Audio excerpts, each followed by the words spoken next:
Long-time listener, first-time speaker. Excellent. And I kind of made this up at the intermission, so that works. There I was, driving down the road, some very rural road in Jordan, on the other side of the Dead Sea, the unknown part to me. And there were fires burning every 100 meters. And I'm riding with a taxi driver on a 3-hour drive in the first snowstorm they've had in Jordan in 20 years. Can't communicate with this guy at all. He just hand signals to me that we're going to go the other route, the more expensive route, the longer route. And as we drive by these fires, and I think to myself, if the car stops, if something goes wrong, I am not in the best place that I could be. I'm so out of my comfort zone. And I realize I'm on a one-way mission. And I reflect to myself and say, how the fuck did I get here? Like, what am I doing? Why am I here? And I realize, okay, this had to happen.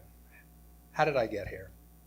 Well, I was living in Israel, and life was kind of perfect. I met the right woman. We were engaged. I had a great job, cool apartment, like living my dream life, like everything I'd ever wanted in life. And I just went for it, and it was all happening. And then one day, it just wasn't. I was like, wow, I'm a man without a relationship, without a country, without a job. And what do? I was like, I need to do something extreme.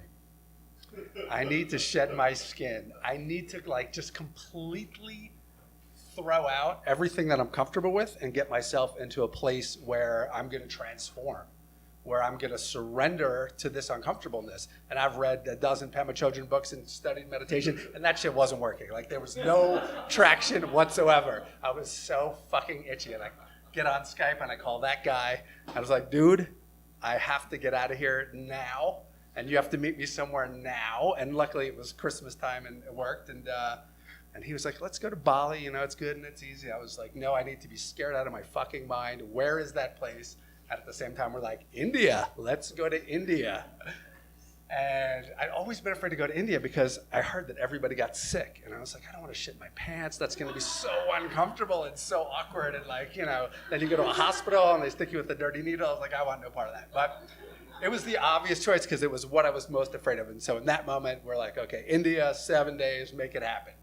So boom, that's what's going through my head as I'm watching the campfires, thinking like, oh, what happened to Davey? Just they threw him out on the side of the road in Jordan because he refused to pay the triple charge on the taxi, and that was that.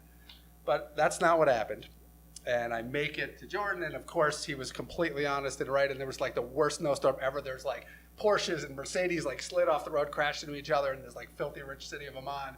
And every road is like barely passable. And I'm like, you're such an asshole, you racist fuck. And all of which was true.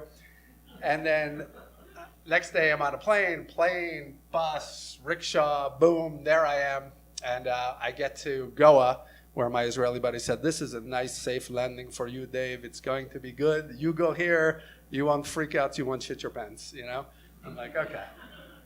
So I get there, and Mark comes a couple days later, and we're there, and it's working. It's like, okay, I'm out of my element, and I'm having fun, and I'm forgetting about like the disappointment that I have in myself. And we're doing this in a week or two, and everything's fun. And then like kind of look at each other after like 2 weeks of like playing volleyball, drinking, swimming in the sea. We're like, this isn't India. Like, we're not doing it. Like, we took the safe road. This is bullshit. Let's go do the real thing. And we talk to people, and they're like, okay, you want to go this route. You want to go here, here, here, and then you can escalate up way out of your comfort zone. The first stop is Hampi, which is this monkey temple city. And so we're like, sweet, we're going to go to Hampi, let's go today. And you get there, and the guy's open for like half an hour. And he's like, yeah, bus full. Next day, bus full. Next day, bus full. Next day, he's like, no bus tomorrow. We're like, we got to get out of here. And eventually we get, 2 days from now, we can get on a bus. And at this point, we've been there for 2.5 weeks, and I'm getting cocky, and we're eating off the street, and we're doing our own thing, and life is good, and we're more than settled in. And so the day we're leaving, it's a night bus. It's an overnight bus, and we paid for first class tickets on the bus. And we're like, okay, this will be sweet. It's like 10 or 12 hours. And so we have to take a bus to the bus. And I get to the first bus stop, and I have to go to the bathroom. And I'm like, okay. And if you can imagine, these are pedestals, there's no seat, no nothing. And I go to the bathroom, and it's everything I ever feared. And I'm like, wow, Houston, we got a serious problem. And the bus is leaving in like an hour, and that's going to take us to the overnight bus. And I'm like, okay, I got this Imodium. I'll do this thing. We'll see what happens. And I go to Mark, and it's, dude, no, I'm not sure we should do this. Okay. Get on the bus. We end up on the night bus. As we're loading onto the night bus, it is complete bedlam. There's like a highway of traffic that's not moving. Mark and I get onto the bus, and it has a sloping roof. And I got on the outside, and I say, Mark, here's the deal. If I start pooping in my pants, I'm going to jump off the bus, which is moving at 5 miles an hour, and you bribe the bus driver to not leave me in the middle of wherever we are. And he agrees that this is our strategy. We're going like this. We're an hour, hour and a half, 2 hours. Mark just like tugs on my sleeve at one point, and we're shoulder to shoulder. It's like a big coffin, basically. And we're shoulder to shoulder. Mark looks at me and goes, dude, I'm getting claustrophobic. And I look over at him, and I can see the roof is like right here. I'm like, I'll switch with you. I get on the inside, and I realized at that point, I'm like, okay, if I have to go to the bathroom, I'm never getting out. As we switched, I looked down the floor. There's guys laying 2 abreast on the floor. I'm like, there's no way I'm getting out of here without running over people's faces, and I'm not going to do that. So I'm laying in my sarcophagus, and I realize I'm going to shit my pants, and it's all going to be good, and this is why I came to India.